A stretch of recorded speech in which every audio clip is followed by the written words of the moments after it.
E fala, torcida São Paulina, começando aqui mais um vídeo no canal. No vídeo de agora a gente vai estar vendo aí o que o Luiz Fabiano, o Lugano e a galera lá do Resenha da ESPN falaram sobre o atual momento do São Paulo, sobre o Luiz Zubeldia, Galopo, sobre o Nestor, sobre o São Paulo que tá simplesmente voando no Campeonato Brasileiro na temporada.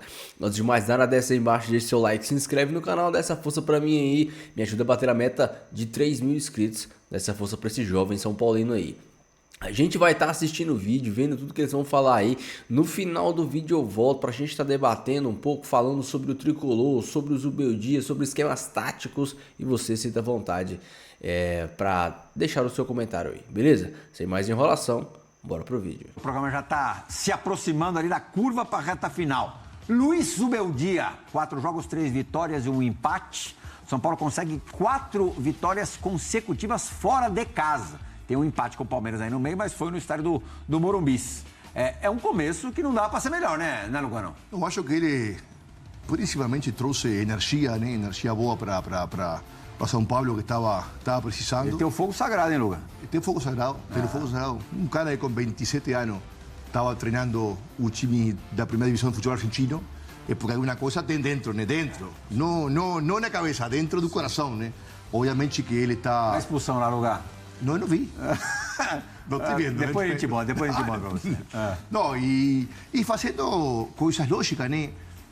Em princípio, dando más oportunidades a los gringos, ¿no? Que son siempre, en primera instancia, os caras de confianza, Alan Franco, Ferraresi, el propio Arboleda y Galopo que está colocando. Ele fala muito bem sempre de Caleli. Michel jogando bastante. O Michel joga bastante. Ele é normal, né? O recado que ele deu para o Rames.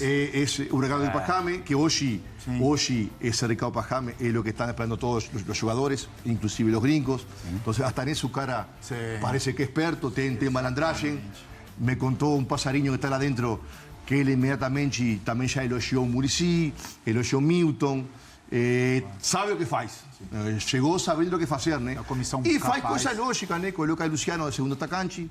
Mas ele falou uma coisa muito legal, porque ele não é obrigado a saber a melhor posição do Luciano. Ele acabou de chegar, né? Claro que o cara se informa e tal. Mas ele disse na entrevista coletiva que pediu para o pessoal da comunicação um vídeo com os gols do Luciano de 2020 para cá. De quando ele chegou para cá.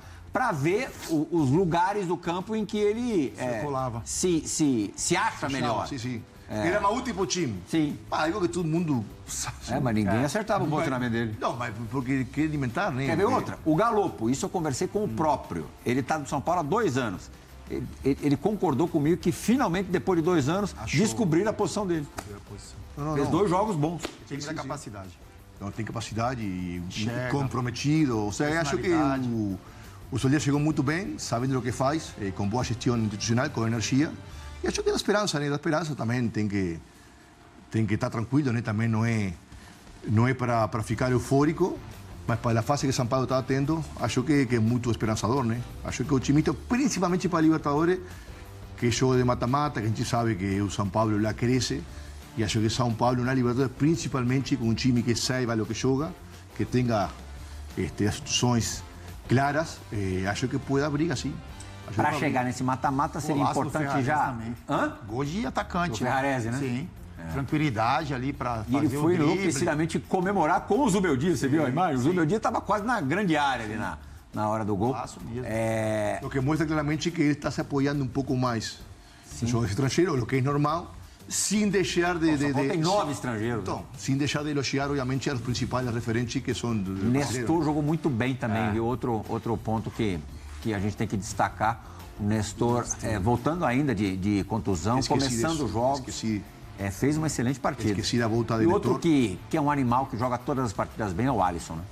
Esse aí tá num momento espetacular. Mas o jogo Nestor, acho que tem mais influência. Não consegue convencer o Amoroso disso. Como que pode, né? Amoroso. Acho que ele não tá Amoroso, há 15 dias atrás, queria sacar o Alisson do time. Só isso. O time sem volante, ele queria sacar o Alisson. Mas Nestor tem a capacidade de circulação, de ser o protagonista da bola, né? Está sempre com a bola no pé. O São Paulo fica com a bola no pé. Fazer o time jogar. O time joga, o time fica com a posse de bola. Mesmo, né? Eu lembro que o André Jardim falou para mim. Na base tem um menino que é o mais inteligente para jogar.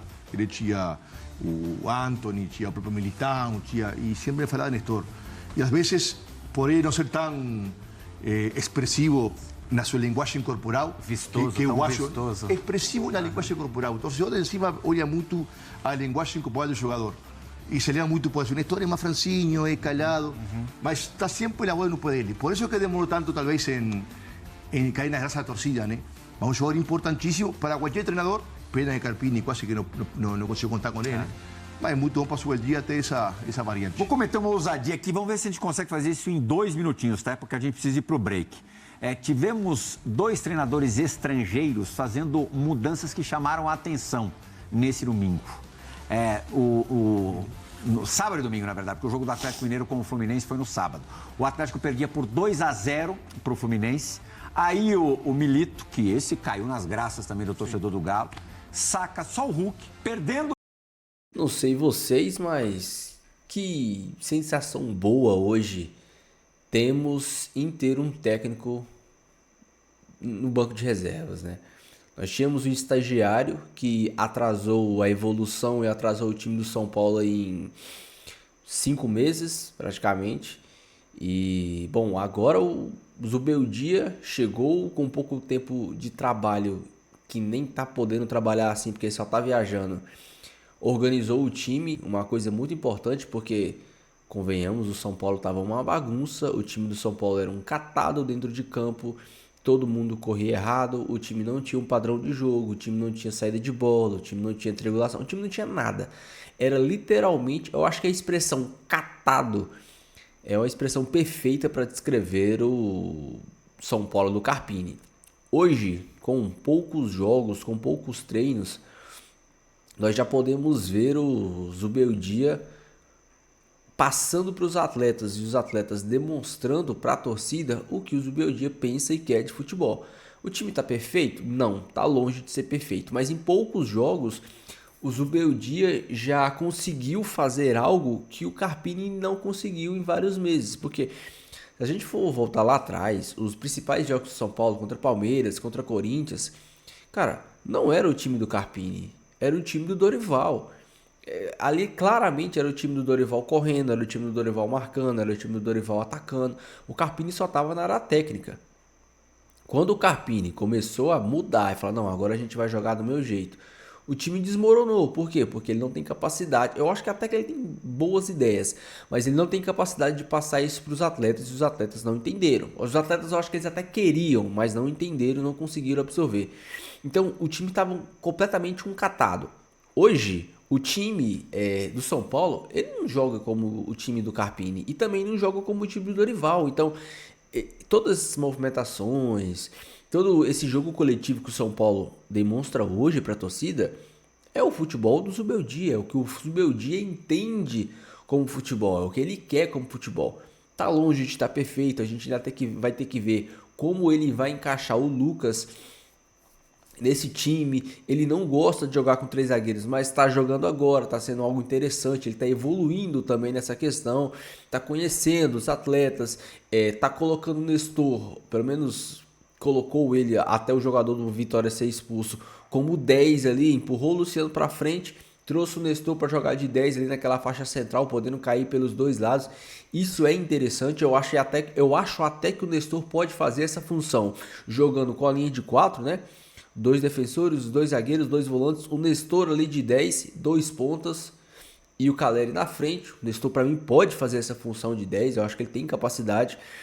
E cara, a gente vendo as variações táticas do Zubeldia é algo muito interessante. Quando o jogador do Bahia, do Vitória, foi expulso, o Zubeldia sacou o Bobadilha e assim, o São Paulo estava jogando com 3 zagueiros, 2 volantes, o Nestor, 2 alas e 2 atacantes. Quando o jogador do Vitória foi expulso, o São Paulo passou a jogar com 3 zagueiros, o Alisson na frente da zaga, um meia direita o Galopo, o meia esquerdo o Nestor, os 2 alas e os 2 atacantes. Então isso é uma variação tática que, assim, ao meu ver, o Carpini não teria capacidade de fazer. O Carpini provavelmente teria tirado um zagueiro, feito uma linha de 4, empurrado o jogador lá na frente para tentar ganhar o jogo.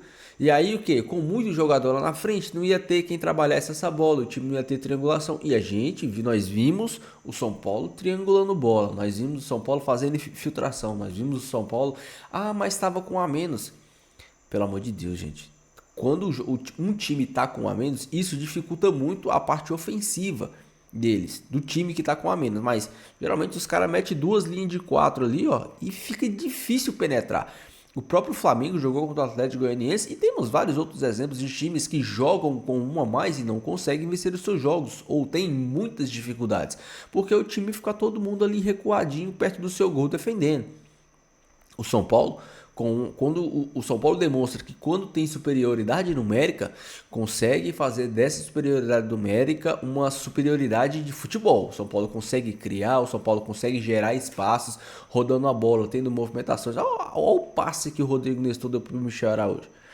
E assim, pô, é algo até assim lógico. O Luciano, ele não é meia. O Luciano não daria aquele passe que o Nestor deu. Por quê? Porque ele não é meia. O Luciano é um segundo atacante. Essa briga vai ser muito boa, por sinal. Luciano contra André Silva. Porque, pô, o André Silva tava jogando muita bola. Tá? Jogou muita bola. Mas o Luciano jogou na sua posição de origem e meteu 2 gols. E aí, como é que saca ele do time? Mas isso, a gente brinca com essa questão de a briga vai ser boa, mas isso é bom pro São Paulo. Isso é bom pro São Paulo. Por quê? Porque assim, você tem o Luciano em boa fase, aí o Luciano cansa, se lesiona, que a gente sabe que na preparação física de São Paulo é uma piada. Ou tem que ser poupado, você tem o André Silva, que entra e entra bem. Você tem o Ferreirinha, que joga de um lado, tem o Eric, que não tá, pra mim, não tá entrando tão bem o Eric, mas novo, ainda pode se firmar ainda. Então, tem o Galopo, tem o Nestor. Cara, o São Paulo tem um bom elenco. Ao contrário do que algumas pessoas dizem, o São Paulo, para mim, tem um bom elenco. Tem tudo para fazer um Campeonato Brasileiro bom, tem tudo para fazer uma Copa do Brasil boa e tem tudo para fazer uma Copa Libertadores da América boa. O São Paulo tem elenco para as 3 competições. O Alexandre deve chegar aí nos próximos dias. O São Paulo ainda precisa de um talvez ali de um... Não sei, talvez de um outro zagueiro, talvez também precise de um outro lateral, porque se machuca demais. O grande problema do São Paulo é lesão, cara. Toda hora se machuca um. Provavelmente deve trazer um volante também, agora com a lesão do Pablo Maia. E assim, pra mim, tá saindo melhor do que o esperado. E não é emoção, não vamos dizer assim, é a primeira impressão dos primeiros jogos, não. Comparar os primeiros jogos do Carpini com os primeiros jogos do Zubeldia é sacanagem.